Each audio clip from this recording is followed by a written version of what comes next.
Hello guys, ఇది వచ్చేసి కొత్త ఛానల్ అన్నమాట. కాబట్టి ప్లీజ్ సబ్స్క్రైబ్ చేయండి. నేను మీ సాహిత్. మీ పేరు వచ్చేసి నాకు తెలియదు కాబట్టి కామెంట్స్లో రాసండి మీ పేరు. ఓకే, ఈరోజు నేను ఒక ఎక్స్పెరిమెంట్ చేయబోతున్నాను. ఫ్లేమ్ ఆన్ అవుతుంది ఎక్స్పెరిమెంట్ పేరు. ఓకే, దానికి కావాల్సిన ఇంగ్రీడియంట్స్ ఇది: nail polish, matches, water, normal water. Okay guys, మనం ఈ వాటర్ని ఇందులో పోసుకుందాం.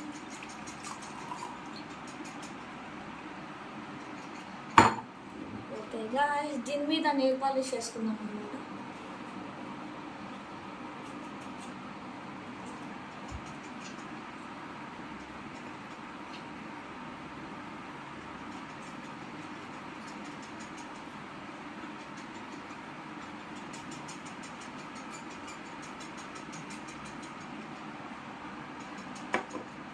మ్యాచెస్ అంటించుకుందాం.